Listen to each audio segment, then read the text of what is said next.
tumetamkiwa, je, tutafikiaje? Kwa sababu kila unachotamkiwa lazima ujue jinsi gani utakifikia. Haleluya!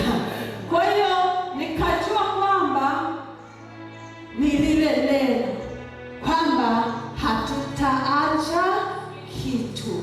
Kwa hiyo hatutaacha kitu kivipi? Lazima tutambue kusudi la Mungu. Haleluya! Haijalishi ni muda unapita, lakini kusudi la Mungu kwenye maisha yetu lazima litimie. Nimeona kwenye Biblia watumishi wengi ambao wamekuwa ni kusudi la Mungu wamekuwa wakipita pagumu sana, lakini walipong'ang'ana, mwisho wa siku Mungu aliachilia. Haleluya!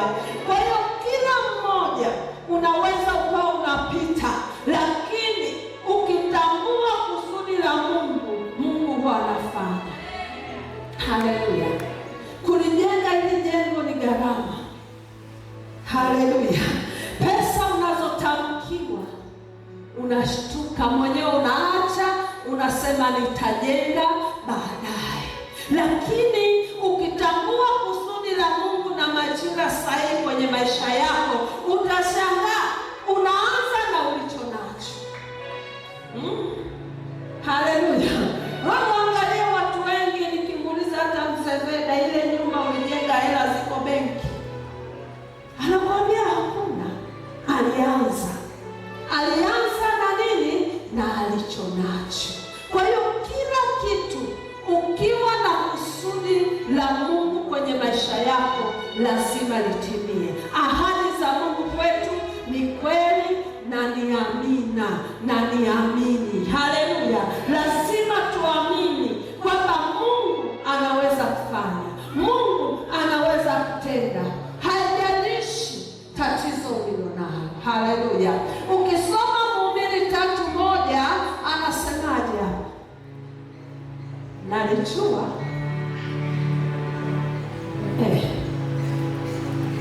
Mhubiri 3 mstari tu wa kwanza anasemaje? Mhubiri 3:1 anasema kwa kila jambo kuna majira yake, na wakati kwa kila kusudi, chini ya mbingu. Amen. Haleluya! Kwa kila jambo kuna majira yake, na kila kitu kina kusudi kwako. Haleluya! Hata hilo tatizo unalopitia yawezekana ni mpango wa Mungu ili upate ushuhuda wa kesho yako. Haleluya! Haleluya! Ayubu 42 sura ya 2. Ayubu 42. Kusudi la Mungu kwetu. Amen. Nasema najua ya kuwa waweza kufanya mambo yote.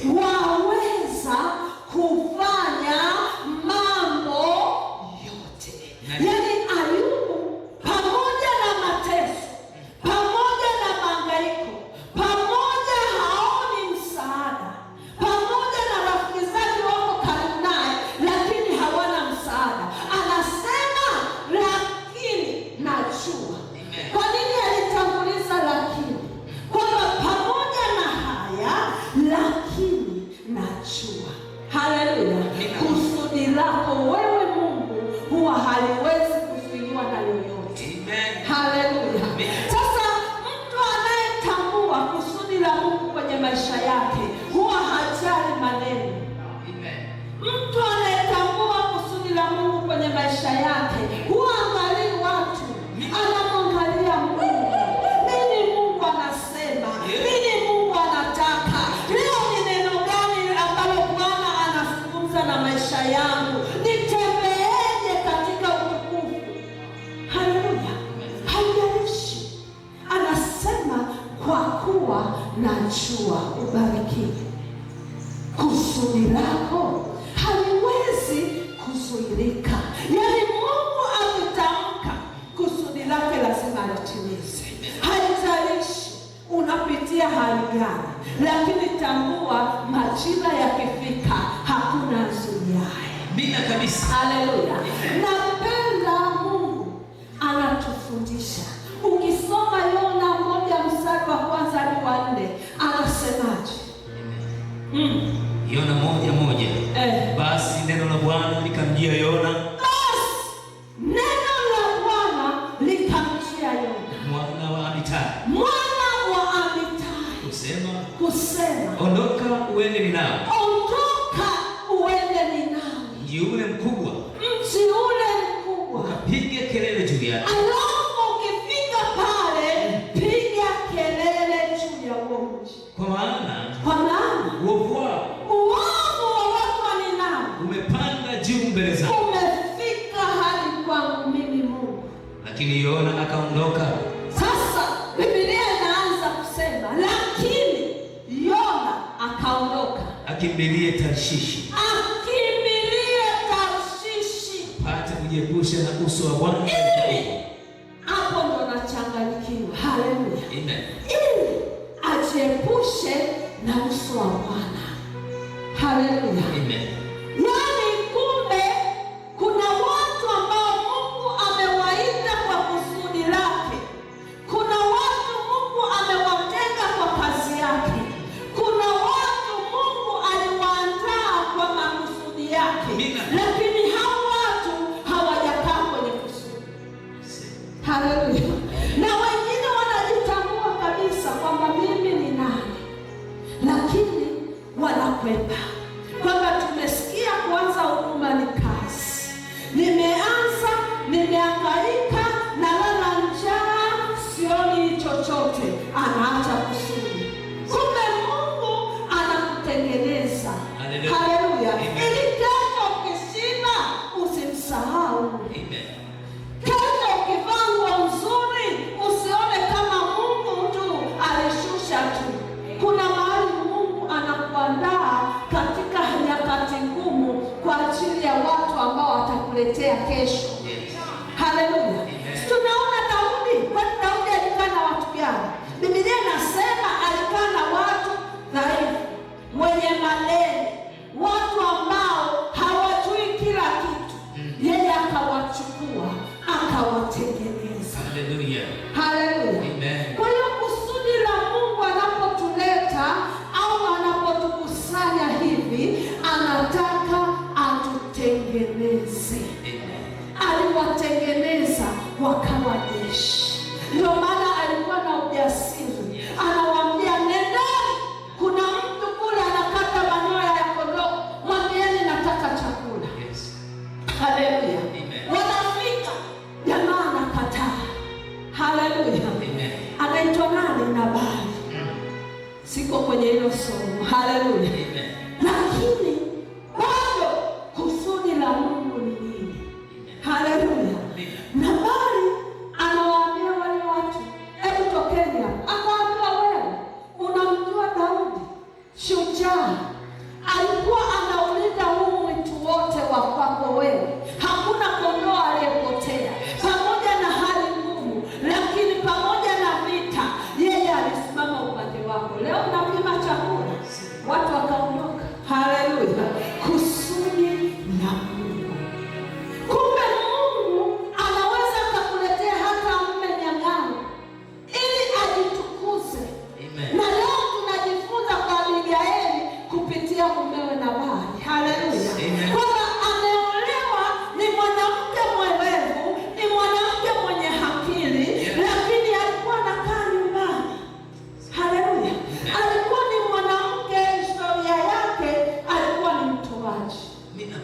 Ndio maana watu waliweza kumkimbilia. Alikuwa ni mkaribishaji. Mfano mimi ni nabii au mimi mtumishi wa Mungu. Ni mtumishi wa Mungu. Haleluya. Na baba ni mtumishi wa Mungu. Yes. Baba anaweza akawa mkarimu sana, lakini mimi mke wake ni kama jeuri. Akija mtu na wafukuza, akija mtu sina mpango. Mtu akipiga simu nagombana na kila mtu. Kuna kanisa. Haleluya. Amen. Tuliandaliwa. Haleluya. Kwa hiyo kwa maana Mungu akitoka kwa baba anaweza kaja kwangu, mama nina shida. shida, 1 2 3. Mama, nimekuletea kitenge. So wote wanaokuja wana shida. Mwingine tu anataka tu useme neno. Haleluya. Yeye siku moja alitokeza tukafa, basi sijawahi kumzoea. Binti yangu Yaeli. Mama, nimekuja na hii bahasha yangu nitamkie. Haleluya. Nikamwambia nenda kwa baba, akasema nimekuja kwako, baba yupo. Haleluya. Kwa hiyo nikajua kwamba huyu yamkini ndani yake amesikia sauti. Haleluya. Kwa hiyo nikatamka, na hakuja anaumwa, hakuja na shida, hakuja hivyo. Kwa hiyo kuna mtu Mungu anaweza akakuletea kwenye maisha yako akawa ni baraka na ikawa ni mpango wa Mungu. Haleluya. Kwa hiyo wale watu wameondoka kwa Daudi, wamemfikia, wanamwambia ise kitu Nabali alichofanya, hiyo dharau aliyotuonyesha. Wale waliokuwa dhaifu wamerudi, wamekuwa na nguvu, wamevaa roho ya Daudi ndani yao, wana nguvu ya vita, wametamani kunyanyua mapambano. Kuja pale wajue kweli huyu ni Yesu. Ikabidi alirudishe sikio. Yule jamaa amebaki kujua. Hivi unafikiri yule aliendelea na vita? Unafikiri yeye aliendelea kupambana? Aliwashawishi kiasi gani wamwache, lakini hawakuweza, kwa sababu ilikuwa ni kusudi la Mungu, maana haliwezi kuzuilika. Ndio maana Yesu kama Yesu unaweza kumwona kama seremala, lakini ndani yake anaitwa mkombozi wa ulimwengu. Haleluya. Unaweza ukamwona ni mtu ambaye amezaliwa na Yusufu na Mariamu, lakini kumbe Mungu amemleta kwa sababu yetu. Lazima kusudi litimie. Ndio maana msalabani akasema Eloi, Eloi lama sabakthani, Mungu wangu, Mungu wangu, mbona umeniacha? Wakati wa mateso, hata kama una Mungu huwa unasahau. Yeye ni mwana wa Mungu, lakini alisahau, akalia. Haleluya. Eloi. Haikuwa rahisi kubeba dhambi za ulimwengu.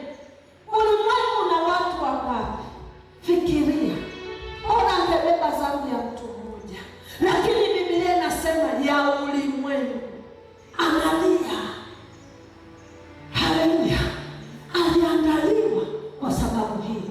Yawezekana hata wewe kwenye ukoo wenu uliangaliwa kwa ajili ya ukoo wenu. Ndio maana unapigiwa simu sana wewe, alafu unalalamika, utoe ushirikiano. Mungu akiangalia haoni tumaini kwenye familia yenu, unainuka, anaamua kukuacha na kuinua mwingine.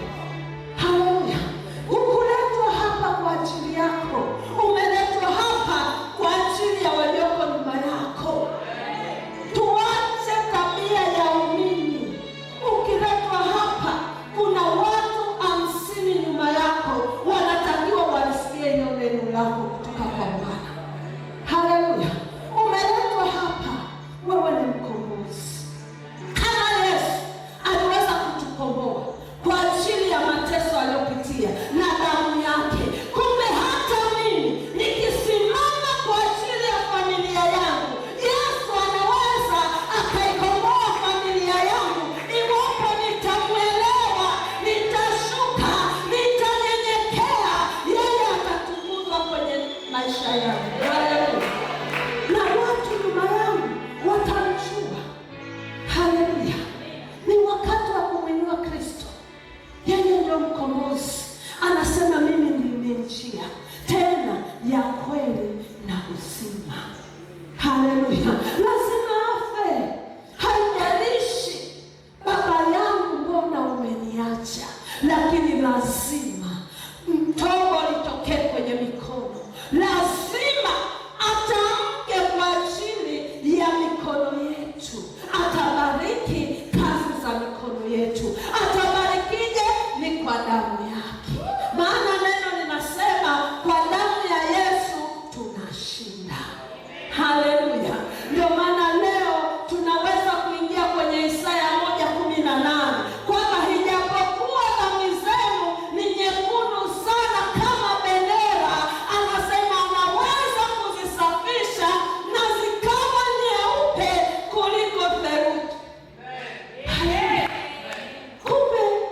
tunasamehewa bure. Leo watu wengi wamemkufuru Roho Mtakatifu, wanasema kuna dini inamwamini sana Mungu na inaamini siku yao ya ibada Jumamosi, wanakataa hakuna kunena kwa lugha. Haleluya! Hata mdogo wangu aliniambia, yuko huko, ananiambia nyie mnanena kwa lugha, hamna neno. Nikamuuliza, hivi hata wewe unasema hakuna neno katika kunena kwa lugha? Pentekoste, Matendo sura ya 2, Biblia inasema nini? Nisomee. Tuache upambe, tuache kusikiliza watu ambao tayari wamechoka. Wewe muamini Mungu kupitia neno. Amen. Ukiambiwa kwamba neno limekataza, ingia kwenye Biblia, ni kweli. Haleluya. Anasemaje? Hata ilipotimia siku ya Pentekoste, kusudi la Mungu au makusudi ya Mungu hayazuiliki. Sikiliza, hata ilipokuwa, hata ilipotimia, hata sio ilipokuwa, ilipotimia siku ya Pentekoste. Kumbe kuna vitu hawezi kuzuia. Kama ndani kuna agizo, watu wanaweza wakamcheka Sara, lakini ukiwa na agizo huwezi kutulia. Nilikuwa nyumbani nimetulia, lakini sauti ya kuja madhabahuni kufanya usafi ilinitesa jana. Sivumilii kila saa, princess vipi? Nakuja. Tuma hivyo vitu mnavyotaka. Adamu kimbilia. Nina haraka, moto unawaka nje. Haleluya. Nilipofanya, haleluya. Kwa nini? Huwezi kuzuia. Haleluya. Ndio maana watu wengine wanaona kule barabarani wainjilisti kama vichaa. Sio vichaa, hawana pa kusemea, lakini wamepata sehemu ya kutamka kwenye watu. Walipo 2 watatu na Mungu yuko katikati yao, ndio maana wanahubiri. Haleluya. Haleluya. Siku moja napita Kariakoo hivi, nilimpita yule dada anahubiri, kuna mtu akampa sadaka. Yale maombi aliyoomba, nilikuwa nishafika mbele, nilirudi na mimi nikaweka. Na mimi nilipoweka nikaenda taratibu nasikiliza yale maombi. Haleluya. Kumbe ni vitu vidogo tu Mungu anaweza kusababisha usimamishe msafara wa watu wa kusikilize. Amen. Kumwamini Mungu. Makusudi ya Mungu hayawezi kuzuilika. Ikawa ni Pentekoste, ilipofika, ilipowadia, hawakuweza kuzuia. Hata ilipotimia siku ya Pentekoste, walikuwako wote mahali pamoja.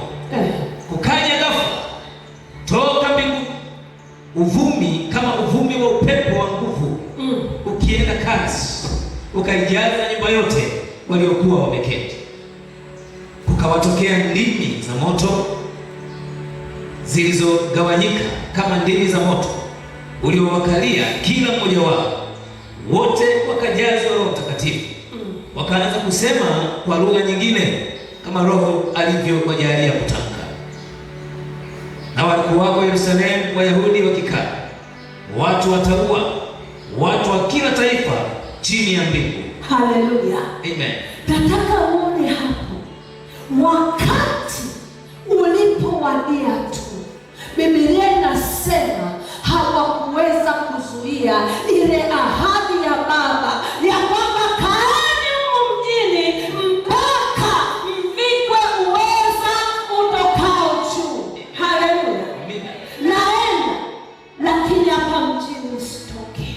Ina maana msihubiri, msifanye ishara na maajabu bila huyo msaidizi kuja. Haleluya. Atakujaje?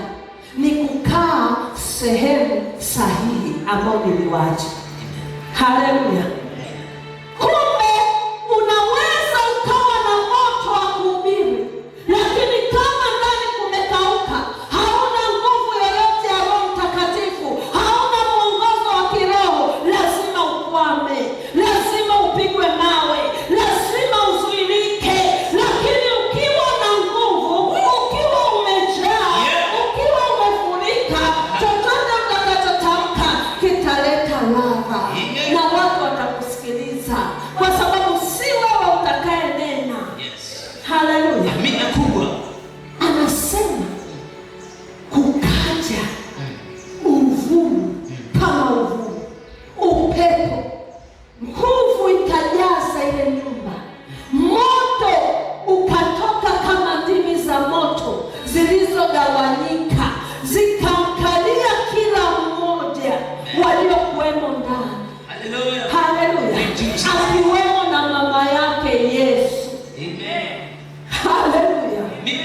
lazima utazima tu njiani kabisa. Haleluya. Huwezi kufika hata sekunde ya 50, yaani utafika haleluya, haleluya, haleluya. Jamani, piga makofi haleluya mpaka muda uende. Lakini anasema kaeni. Alafu wakati ulipofika ukaachiliwa, haleluya, nguvu ikajaza nyumba, wakaanza kunena kwa lugha, haleluya. Na nikasema kwamba kunena kwa lugha ni dhambi. Umemkufuru Roho Mtakatifu, kwamba unampangia makusudi yake huwa hayazuiliki. Amesema Ayubu 42 mstari wa 2, kusudi la Mungu kwenye maisha yetu haliwezi kuzuilika. Kwa nini? Kwa sababu chochote Mungu alichotupangia lazima kiwe. Haleluya. Yaani hata akikupangia Mbeya, utapata tu safari ya kwenda. Utake usitake utakwenda. Haleluya. Nguvu ilipokuja, wakaanza kunena. Watu waliokuwa Uyahudi wote wakasikia Samaria, wakapelekeana habari kwamba kuna jambo kubwa limetokea. Walipofika, kila mmoja alishangazwa kwa lugha yake, akasikia sauti ya maelekezo ya Yesu. Kila mtu ambaye yuko hapa, Mungu lazima aweke kitu kwa ajili ya mwingine. Ukiwa na Roho, hawezi kushuka kukupa tu ujumbe wako. Taarifa atakayoleta ni kwa ajili ya wengine. Haleluya.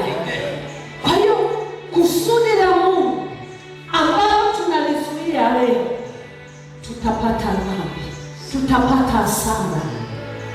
Unamkufuruje Roho Mtakatifu? Kwamba hakuna kunena kwa lugha. Anenaye kwa lugha asemi na mtu, bali usema na Mungu maneno ya ujazayo moyo wake.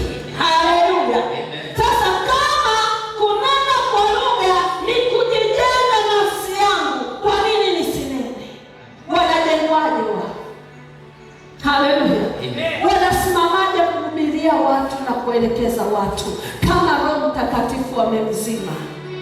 Roho Mtakatifu anatakiwa kila siku aamshwe. Haleluya. Unaweza ukawa naye na akalala, hasiwe na faida kwako. Ndio maana kila wakati tunatakiwa tuzungumze na Mungu kwenye maneno. Haleluya. Haleluya. Kwa hiyo ni vizuri sana utembee na Roho Mtakatifu. Haleluya. Tamani Mungu ukutane naye. Haleluya. Ukikutana naye, historia ya maisha yako huwa inabadilika. Hata kama tumbo lako lina njaa na linanguruma, utajisikia kutiwa nguvu na tumaini ndani yako, na utashangaa siku hiyo haipiti, utakula na kushiba. Nani aliyokupa chakula? Utajua, lakini umeshinda. Haleluya. Kunguru aliwezaje kumlisha Elia? Ni kwa sababu alikuwa na kusudi. Haleluya. Ndio maana nakwambia mapenzi ya Mungu kwetu yana amani, yana raha, yana tumaini. Ndio maana miendo yetu huwa hatuogopi. Tukisimama hatuogopi mapepo. Pepo likija limekuja nguni, sisi kazi yetu tu kulilainisha kwa jina la Yesu, toka, kwenda, na linatoka. Haleluya. Kwa nini? Kwa sababu tumetambua neno. Haleluya. Neno ndio kila kitu kwenye maisha yetu. Nifungulie Matendo kwa ajili ya kumaliza. Haleluya. Amen. Matendo 27. Matendo 27. Tuanze mstari wa 20. Mstari wa 20. Nimalize hapo. Baba anakuja. Haleluya. Amen. Jua wala nyota hazikuonekana kwa muda wa siku nyingi, na tufani kuu ikatushika, basi tukakata tamaa ya kuokoka. Na walipokuwa wamekaa wakati mwingi bila kula chakula, Paulo akasimama katikati yao akasema, wanaume, iliwapasa kunisikiliza mimi na kutong'oa nanga huko Krete na kupata madhara haya na hasara hii. Sasa nawapeni shauri, iweni na moyo mkuu, kwa maana hapana hata nafsi mmoja miongoni mwenu atakayepotea. Haleluya. Amen. Tunaona katikati ya dhoruba, katikati ya misukosuko, katikati ya maji kutaka kuzama, lakini anainuka mtu wa ndani ambaye ana kusudi kwa ajili ya Rumi, ana kusudi kwa ajili ya Waefeso, ana kusudi kwa ajili ya Yuda, ana kusudi kwa ajili yetu. Leo Bwana hawezi kumuua hata kama anapita kwenye misukosuko. Alimpa ujasiri, maana alijua hii safari lazima tufike. Haijalishi kuna nini, kuna tufani, kuna misiba, kuna vitu haviendi, lakini mwenye kusudi hafi. Haleluya. Mvua inaweza ikanyesha ya mawe makubwa, wengine watakufa mbele yako, lakini wewe hautakufa. Nikuulize swali, Farao, mvua yote, chawa, vyura, haleluya, bado maji yamebadilika, yamekuwa damu, lakini hakufa. Kwa nini? Kusudi la Mungu ni Farao ajue ya kwamba aliye juu anatawala, aliye juu ana mamlaka, aliye juu ni kila kitu. Haleluya. Ndio tunachofundishwa leo, kwamba haijalishi cheo ulicho nacho, lakini yuko mwenye cheo zaidi yako. Haijalishi una pesa benki, unaweza kununua hata dunia, lakini huwezi, kwa sababu yuko aliyeubeba ulimwengu kwenye kiganja chake. Anasema alituchora kwenye kiganja chake, anajua hata majina yetu. Haleluya. Aliye juu anatawala. Alitaka watu wajue kwamba kusudi langu ni hili. Haleluya. Haijalishi mtapita miaka 400, lakini utafika. Haleluya. Haijalishi, lazima abaki mwenye shuhuda atakayeweza kumtangaza Kristo ya kwamba kweli nilipita kwenye magonjwa haya, lakini kupitia yeye nimepona. Nilikuwa na HIV, lakini kwa sababu nimemjua na nimejua kusudi la Mungu alizuiliki, ndio maana leo nilipomkamata huyu Yesu, leo nimekuwa mzima na ni mshindi. Amen. Haleluya. Amen. Una ushuhuda gani? Mmeshuhudia matendo Mungu anayowatendea hata kwa watu wa karibu na nyinyi, mmenyamaza kimya. Paulo anasimama katikati ya dhoruba, anamthibitisha Mungu wake. Anasema pamoja na nanga yote imeharibika, pamoja na kila kitu kimebaki, lakini hichi kibao tu tutafika ng'ambo.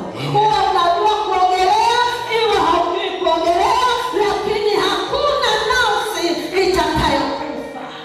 Na naomba wa meli hile sijuboti wanataka kukimbia, anawaambia msije mkakimbia, mtakufa. Mkibaki hapa pamoja na mimi mwenye neema, mtafika ng'ambo. Haijalishi shida ulionayo, lakini Mungu amekupa Yoakimu ili aweze kukufikisha wapi? Ng'ambo. Haleluya. Kuna mtu anawekwa kwa ajili ya kukufikisha ng'ambo, kwenye baraka yako, kwenye mafanikio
Biblia inasema eneo walipofika walikutana na bahari mbili.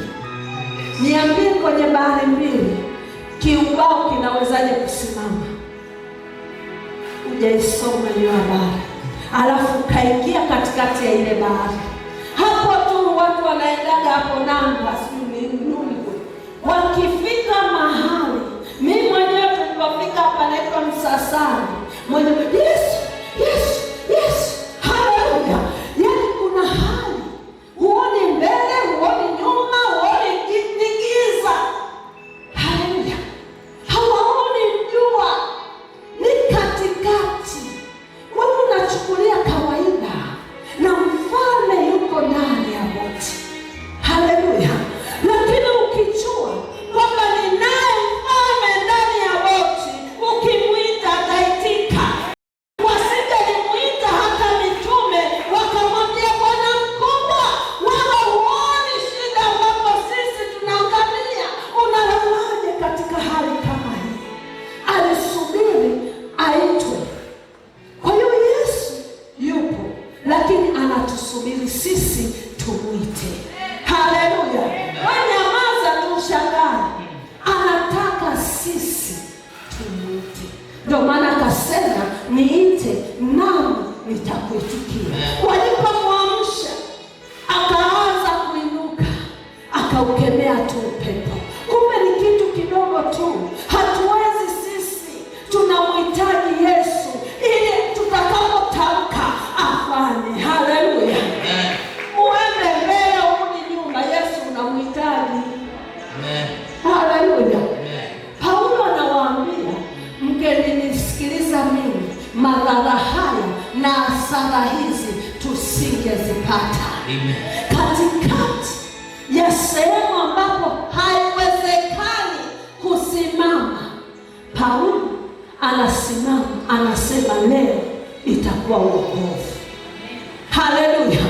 Wale watu wanataka kuwaua wafungwa, ghafla ndani yao mmoja anasikia moyo wa kumpenda tu Paulo, bila sababu anawaokoa wengine kwa ajili ya mtu mmoja.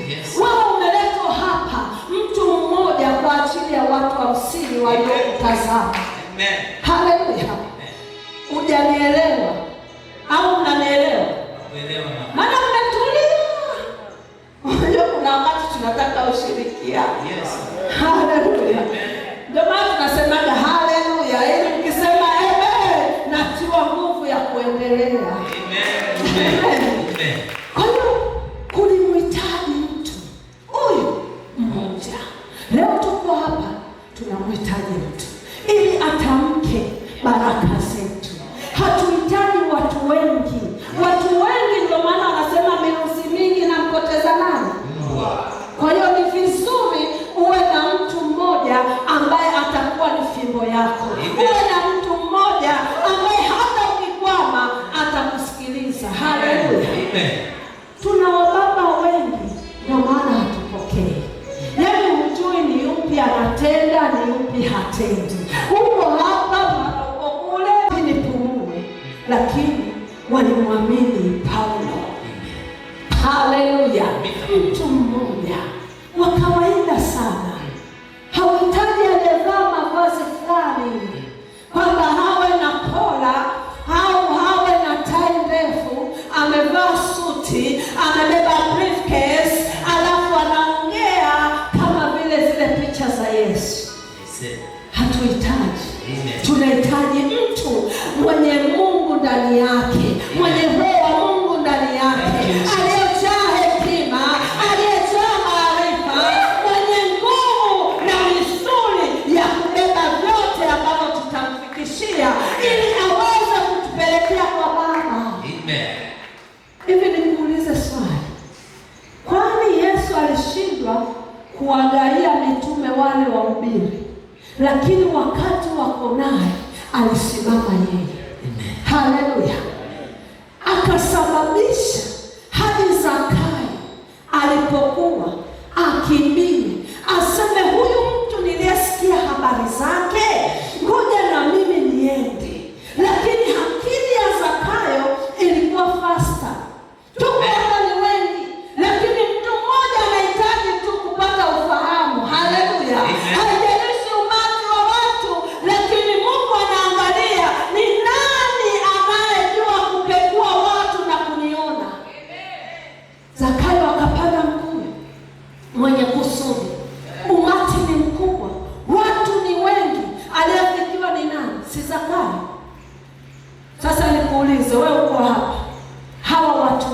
je, Mungu yuko na wewe au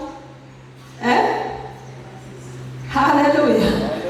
Zakayo akapanda mkuyu, akasema natamani kumwona Yesu. Huyu mtu ni wa aina gani? Yesu ukimtamani kumwona anaonekana. Haleluya.